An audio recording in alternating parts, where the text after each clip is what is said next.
All right, so on my Chevrolet box truck, I'm going to change the tie rod right there. So I tried to do some prep work, but I didn't do anything else except lift it up. And I got a wrench sitting in there, and I got a Napa part. So I'm going to try to do this from start to finish. We'll see if I have to use my torch. If so, we'll see if I even do that in the video. So first, these are either 13/16. To get these plastic pieces, you could just unscrew them by hand. Or I'm going to gently do it with my air impact. I'm using one of those Harbor Freight Earthquake XL. I have some other ones I use too, but losing daylight here. I'm trying to hurry.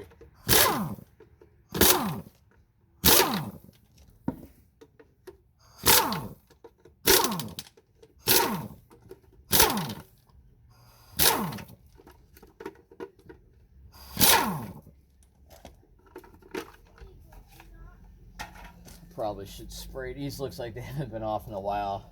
Let's see if they break.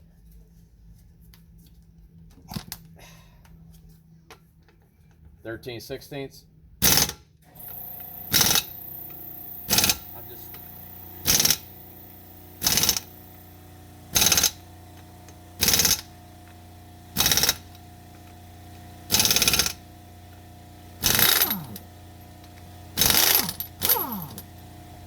wow, these haven't been off in a while.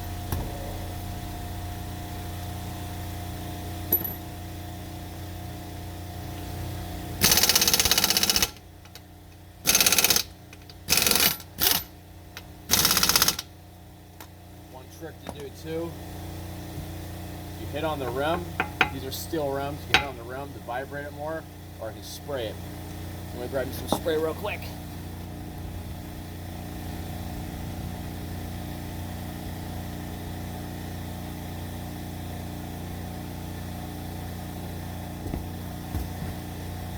BB blaster. So you gotta put it in here and behind here. Just a little bit. Not a lot, it ain't gonna help. I'm gonna put a little here.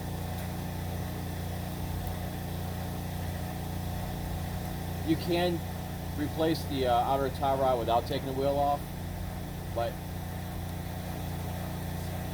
it's back behind this. It's probably fused.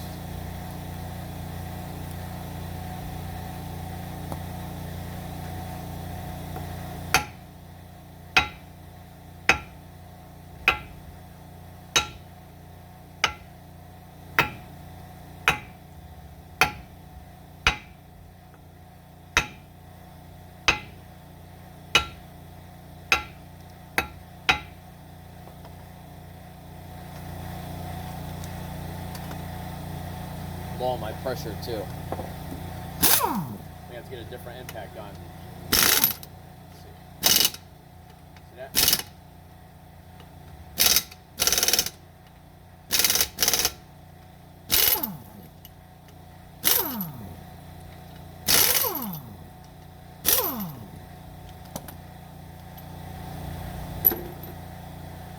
I'm gonna go back through. I'm gonna hit on this side and put pressure.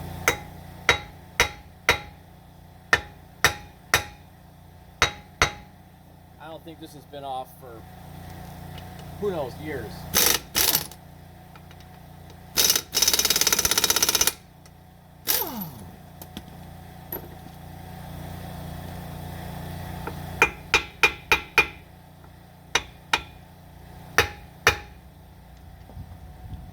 I'm going to try to go tighten it and then we're going to loosen it.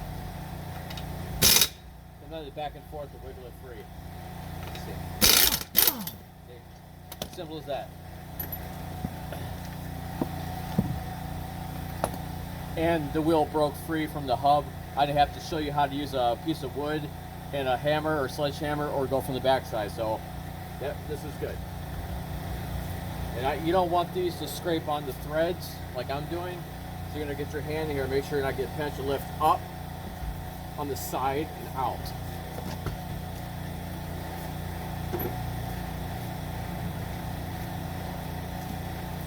And if you can see, there's the tie rod. Let me see if you can see that.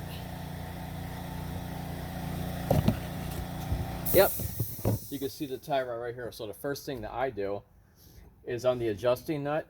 Well, it's the lock nut. It doesn't adjust. It's usually a 7/8 to a 13/16, depending on what vehicle you're working on. Usually, the American ones are 7/8. Look at which way the threads are going. On a rarity, the left-hand thread. This is the normal. This one to loosen it. I'm going to go up. Let's give a little tap. Make sure it's loose, and I'm going to put it.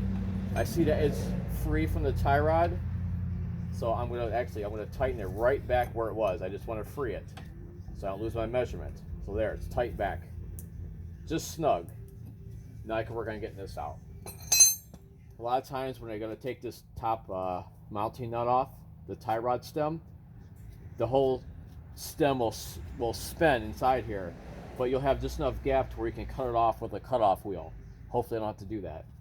This is really rusty on there. Like I said, I didn't prep this at all with spraying it. I did grease it, realized it was bad.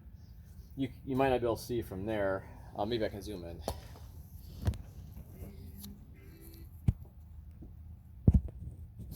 Let's see if this is better.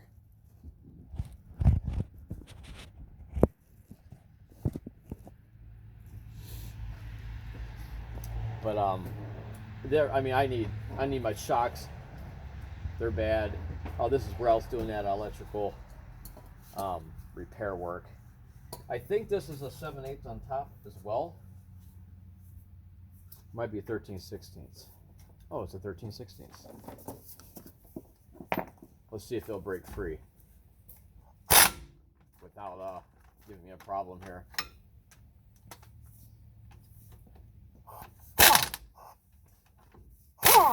What do you know? Came right off.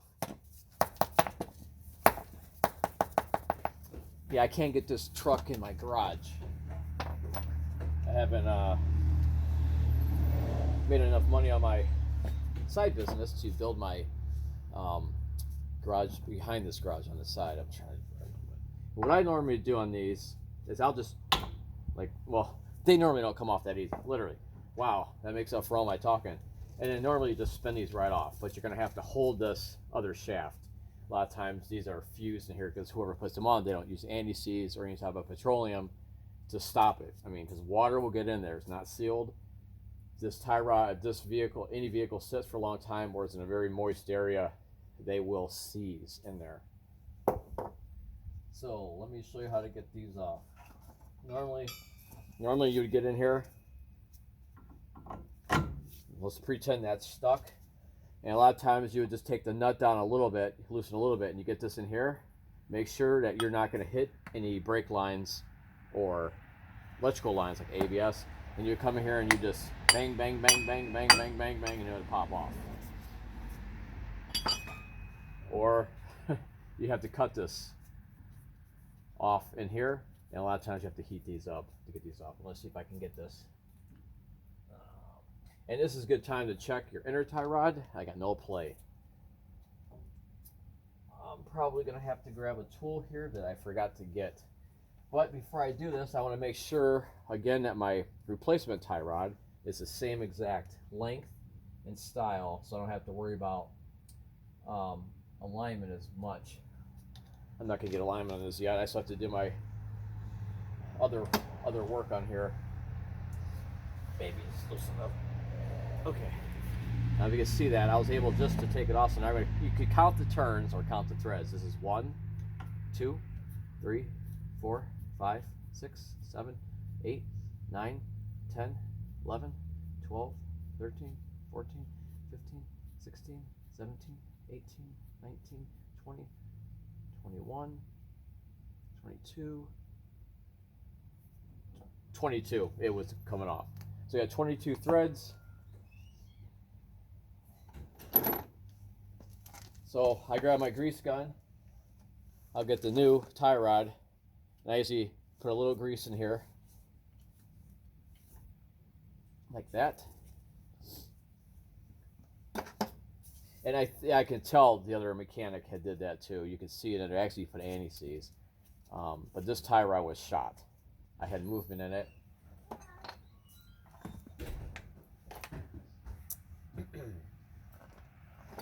And then this old new tie rod, take this off. And a lot of times I like to put the Zerk fitting in before I put the tie rod in. But yeah, let me do that. So it's usually a 1/4 inch. I use 7mm. And just thread these in. Make sure they're clean. Make sure you put them in by hand as much as possible. You don't have to use a lot of force, so to prevent it, I use this little baby one. 7mm. Just snug it in. I like to put some grease in there now, like so.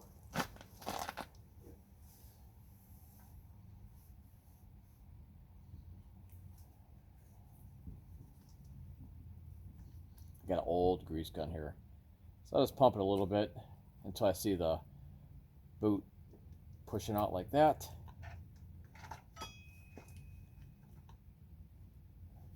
You get the most grease in now before you have it smashed in there. Oh, that took a lot of grease. That's gonna be enough. It's gonna come squirting out at me once I put this on. Get this out of the way. So we're going to try to find our starting thread. Very well may have been right here. Okay.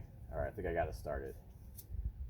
All right. Let's get 1, 2, 3, 4, 5, 6, 7, 8, 9, 10, 11, 12, 13, 14, 15, 16, 18, 19, 20, 21, 21 and like a half. So at this point, I'm going to loosen up this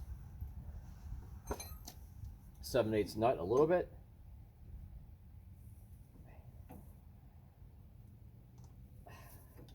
Just so I can get a little bit more on here. There. Now I'm back where I need to be. And we'll tighten this up later. So now you're going to put this in here. We got plenty of grease on here now. Sometimes you got to move this knuckle out a little bit. Not a lot like that. It'll self-center where it was. And there. May pop back out. I do not. Now you've seen the other tie rod did not have the cotter pin or the castle nut. It had the nut, the mounting nut that had the nylon in there. I think it's nylon. This one came with the cotter pin with the castle nut. So, I don't like these little cotter pins. I usually replace them. I have the real heavy duty ones. But I stopped getting too picky about those. As I got older, you can see the difference. Because that cotter pin ain't going to stop a 10,000 pound empty vehicle. If tie rod's going to break, it's going to break. It's not going to break here. So again, push this up and start it by hand as far as I possibly can. This one does not have a washer that's required here. All right, so now what I'm going to do, I think it was 7/8. And 13/16, I don't think it's going to fit this one. No. It's probably like a 22mm. I'm going to bring my gun back down. I'll need it up to max. Tighten it. There's that grease coming out. That's what I want to see. And it's already. Now we just put the lock cotter pin in. Cotter pin. Push it. Start from the inside. Push it out. Because there's plenty of room. Well, it could go from the inside to the outboard. And as you do it, I usually just use my thumb and just push it up like this. See, I'm pushing that up. Be careful if you use your thumbs like this, because you slip off when you're pushing hard, you're going to slice yourself. So I'm going to go as far as I can. Carefully, I'm going to hold it in place. I'm going to drop my hammer down on it to keep it down. There. You want to make sure, too, when you're doing this, that it's not going to be next to something that's going to rotate, like the rotor of any bellows, boots, hoses, or anything, so that it will scratch it and put a hole in it. So I'm going to grab this grease that's coming out of here. And I'm going to smash it all on top of here so I can get that cotter pin out easier. Or if I have to, for some reason, take this tie rod off. And I got that grease smashed in there to repel the water and the rust and the fusing. Plus, I don't want to get on my rotor. And I'm going to put it around the Zerk fitting, the grease fitting. Now we're going to put some of this grease around the threads of the inner tie rod in case I do decide to get this aligned, depending on how much other work I'm going to do. Now we're going to go back and we're going to tighten this mounting nut from the inner tie rod. So as to not put too much pressure on this when you do it, you're going to tighten it like this. And there's a couple little taps because you don't want to put unnecessary force on this shaft here. As well, it's not going to do anything there. We don't put unnecessary force there. So a little bit on here, just a couple little hits, until it's snug. You're good. And then put this back in position like that. And you can shut the video off if you want now, but I'm going to put the new tire back on. I'm going to lube all this up. I didn't bring anything to clean this out. Guess I could use the tool I didn't have to use. Oh, this is actually clean. Stuff's coming off. Alright, so I'm going to lube up these with my grease gun. I'm going to need brakes. The brake pads they're okay. I have some warpage in the rotors. I think this truck was sitting when it was broke the first time before I bought it. So I'm going to address that.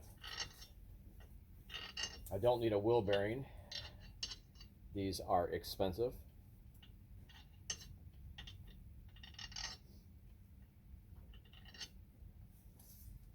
I can tell this wheel bearing has been on here for a while too by how rusty these threads, these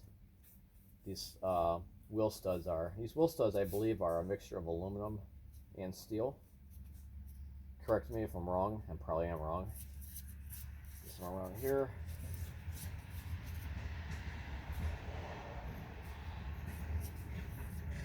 All right. Let's go back and get my tire, my wheel. Pretty cool how that PU blaster worked that fast. And I have a weak gun.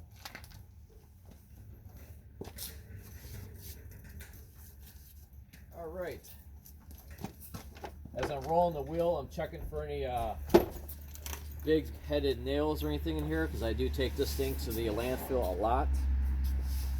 And everything looks good in the normal wear. And I'm glad when I got this truck, I know I may mention other times videos that I got this for $3,000 out the door, which to me was a really good deal. And yeah, it needed work. I had to do a lot of work to it. But it came with 6 brand new Michelin tires. Well, almost new. Again, we don't want to mess up the threads, so I'm going to use my knee, my leg to guide this. And just hanging on the first thread like this. And then push. See? Now we're on. Was it for the sake of the video? I normally would have soaked all these in oil. I'm not. Alright, I'm going to probably shut this video off here in a second. No need to watch all this boring stuff.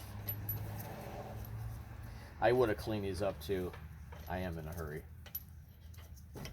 Let me make sure my phone's still recording. Wow. You guys are still there. As my son is being acrobatic over there. Alright, we'll tighten this up. Okay. Now I'm going to max it out. First one on. I'm going to hold this in to keep it square. There. Always go to star pattern. Not necessarily a star, but just opposite as much as you can. This one. Now this is the last one. I'm going to try to crank it a little bit.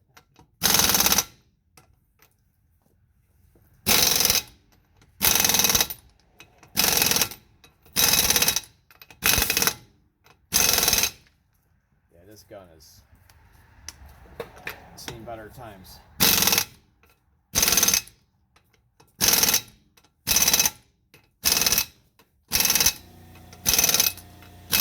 That's it, done. No torque specs needed. You're not going to snap those off. There's 8 of them. And this is a weak gun. I bet you if I put a torque wrench on there, I probably only got about 120, 130 foot-pounds each one, if that. My DeWalt 20 volt XR, whatever, flex fuel, flex volt. Could probably break these free. These put on by hand. I know I took it off with the wrench, but put them on by hand. I mean, air belt. Put these on by hand. I always start them like this.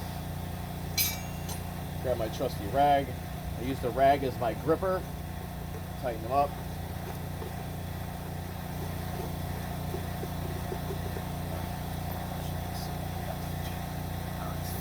All right.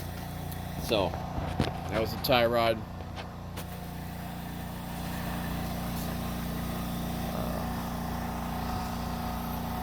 New tie rod right there. Yeah, I gotta fix my stabilizer bar to body bushings, and I'm doing my shocks, and you'll see it on the next video. Thanks for watching.